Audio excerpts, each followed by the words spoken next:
मनोज पांडे जी, आज समाजवादी पार्टी ने आपको पार्टी से निष्कासित करा है और पहले ही आपने भारतीय जनता पार्टी ज्वाइन कर ली थी। ये खबर आपको जब मिली तो क्या रिएक्शन था आपका? नहीं, मैं थोड़ा सा हतप्रद हूँ और आश्चर्यचकित हूँ। आपको सम्मान मिला कि नहीं समाजवादी पार्टी? लाठी डंडे खाए हैं, जेल गए हैं 28 बार।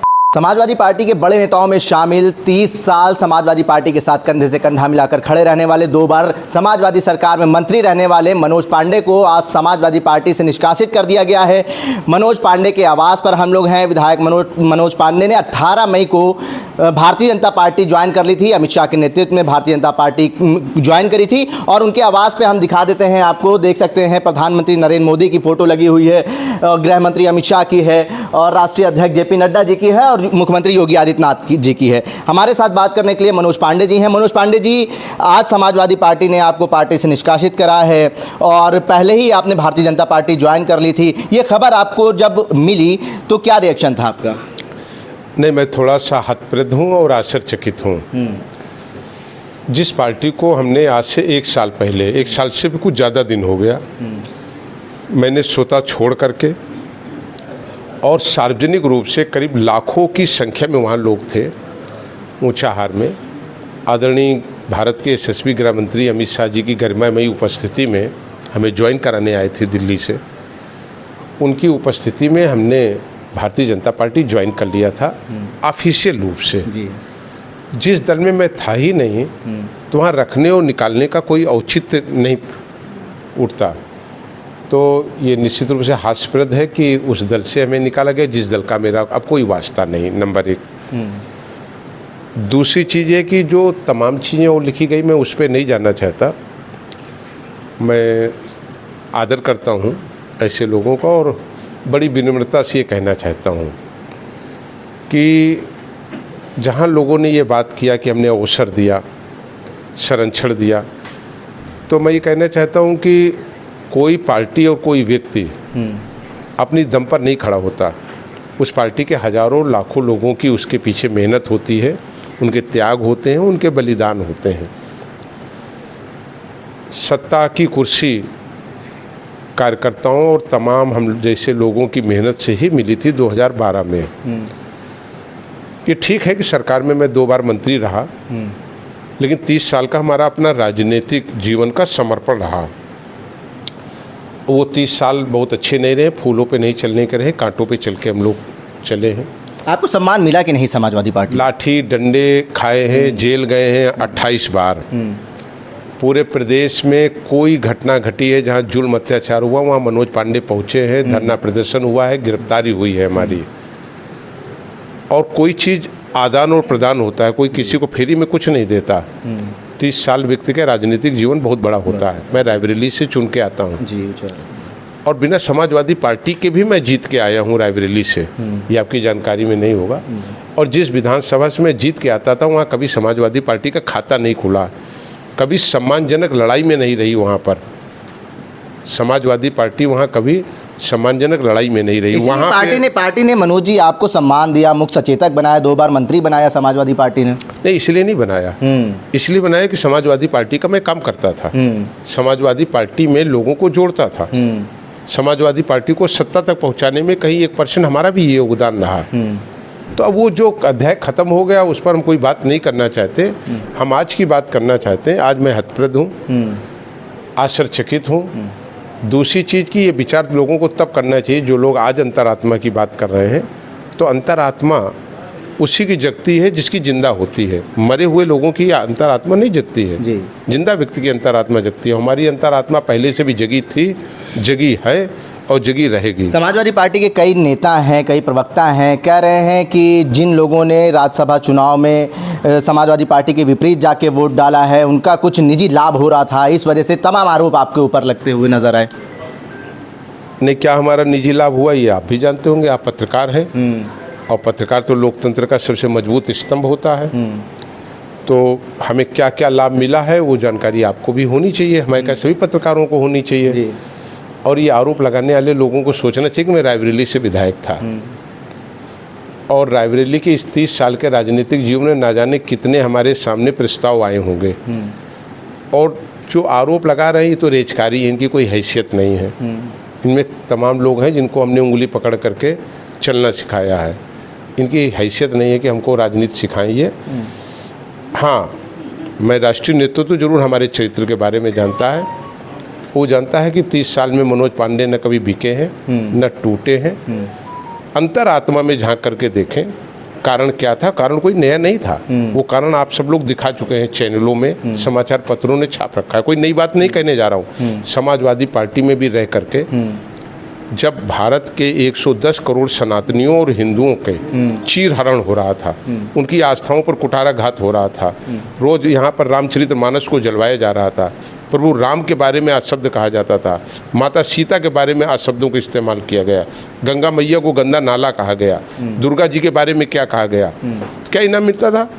जिन लोगों ने एक दिन कहा उनको दूसरे दिन राष्ट्रीय महासचिव बना दिया गया, तीसरे दिन रामचरितमानस जलाई गई तो उनको आपने एमएलसी बना दिया गया। आप बात कर रहे स्वामी प्रसाद मौर्य की, अगर आप स्वामी प्रसाद मौर्य से बात करेंगे या हम जब उनसे बात करते हैं कह रहे मेरा सम्मान नहीं हुआ समाजवादी पार्टी ने, तभी वो समाजवादी पार्टी छोड़ के चले गए, और आप लोग स्वामी प्रसाद मौर्य के ऊपर आरोप लगा रहे हैं। मैं ऐसे व्यक्ति से बात नहीं करता, आपके मुंह से निकल गया मैं बात करता हूँ। मैं ऐसे व्यक्ति से बात नहीं करता हूँ। 2-2 बार ऊंचा हार की जनता ने धूल चटा दिया है, उन्हें धूल चटा दिया है, मुंह दिखाने लायक वो नहीं है। वो तो खुद ही समाजवादी पार्टी पे आरोप लगा रहे हैं ना, कह रहे कि हमारा सम्मान नहीं हुआ समाजवादी पार्टी में। किसके ऊपर आरोप लगाएंगे? जनता दल से राजनीति शुरू किया, कांग्रेस में गए, कांग्रेस छोड़कर बसपा में गए, बसपा को भी धोखा दिया, भारतीय जनता पार्टी की सरकार में मंत्री रहे, मलाई चाटते रहे। जब तक मलाई चाटते रहे उनको प्रभु राम के अंदर उनको अवगुण नहीं दिखाई दिए। बसपा में जब तक बहन जी के यहाँ मलाई चाटते रहे, मंत्री बने रहे, बसपा के प्रदेश अध्यक्ष रहे, तब तक मायावती बहन जी के अंदर उनको दुर्गुण नहीं दिखाई दिए।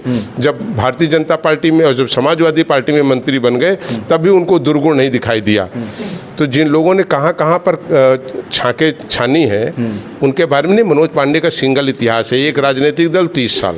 अच्छा, समाजवादी पार्टी ये कहती रही है कि मनोज पांडे राज्यसभा चुनाव में टीम लीडर बन गए, विधायकों को बरगला के उन्होंने समाजवादी पार्टी की विपरीत वोटिंग करवा दी, लेकिन मनोज पांडे तो भारतीय जनता पार्टी में शामिल हो गए हैं, और जो तमाम जो साइकिल छोड़कर अभी पैदल हैं उनको क्या आप भाजपा में शामिल करवाने जा रहे हैं?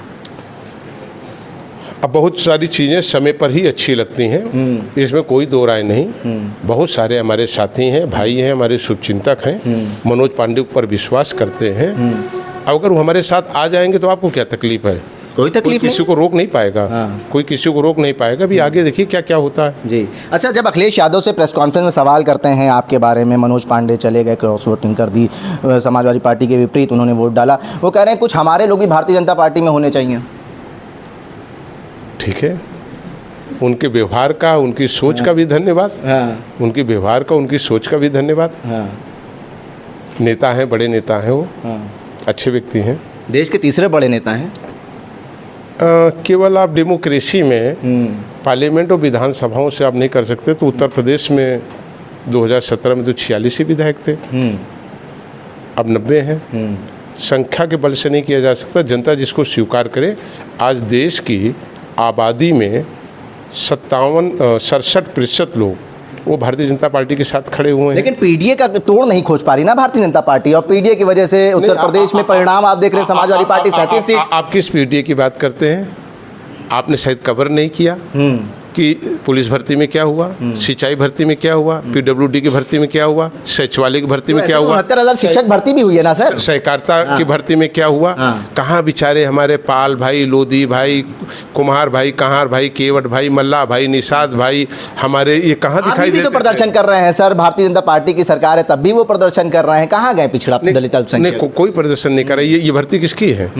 किसकी भर्ती है? अभी 69,000 शिक्षक भर्ती हुई, आपने भी देखा, हमने भी देखा, आपने तो उसका विरोध भी करा था चुनाव के वक्त। देखिए, हमने कोई विरोध नहीं किया। हमने सदैव न्याय की बात किया है। हमने उसमें जो इशूज उस समय उठाए थे उस इशू से आज भी हम बाहर नहीं हैं। आज भी हम बाहर नहीं हैं।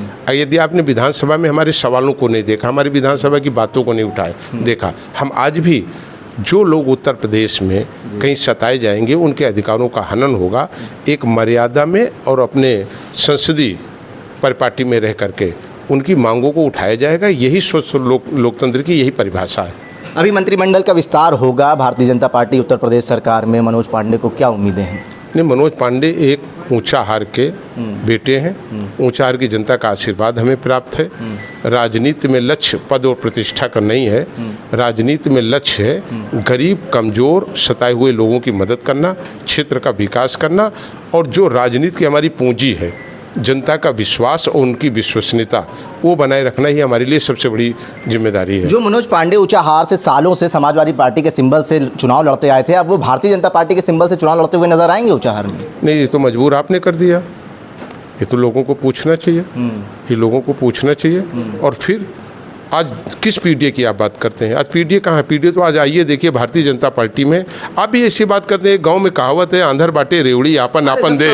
एक आदमी को देने से, एक जात को देने से समग्र समाज की आप बृहद कल्पना नहीं कर सकते कि उसके विकास को होगा। जब आपको वोट लेना हो तो सब आ जाओ, और जब आपको देना हो तो अपना अपना दो। मेरा सवाल है सर, भारतीय जनता पार्टी से उम्मीद है आपको ऊंचा हार से टिकट? नहीं, सवाल यही है कि आज कोविड-19 वैश्विक महामारी आई, पूरा विश्व परेशान ना। भारत अकेला देश था जिसने भारत की 62% से ज़्यादा लोगों को मुफ्त राशन दिया। उसमें माफ़ करिए, जाति नहीं देखा, धर्म नहीं देखा, उसमें कोई भाषा नहीं देखी, क्षेत्रवाद नहीं देखा। उन्हें भी राशन मिल रहा जो मोदी जी को नहीं पसंद करते हैं। राशन तो समाजवादियों को मिल रहा।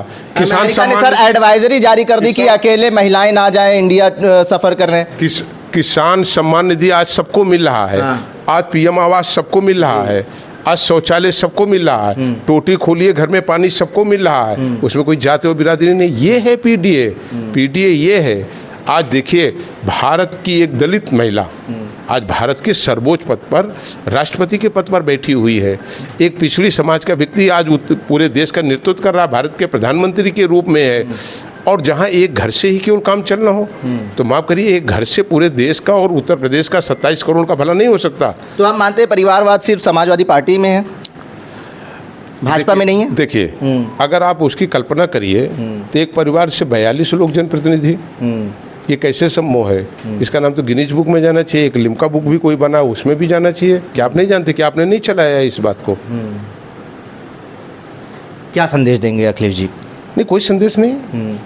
उनका अभिनंदन, उनका स्वागत। उम्मीदें हैं कुछ? उनका अभिनंदन, वापसी की उम्मीदें कुछ रहेंगी? उनका अभिनंदन और स्वागत। हम लोग जिस राह पर आगे चल पड़ते हैं, पीछे पलट के नहीं देखते। ठीक है, बहुत शुक्रिया हमारे साथ बात करने के लिए। रायबरेली ऊंचा हार से विधायक मनोज पांडे जी थे। आज समाजवादी पार्टी ने लेटर जारी करके इनको पार्टी से निष्कासित करा है और इनसे हमने ये जानने की कोशिश करी कि इनका क्या कुछ कहना है इस पूरे मामले पर। उल्टा चश्मा के लिए आकिब मिराज खान, लखनऊ।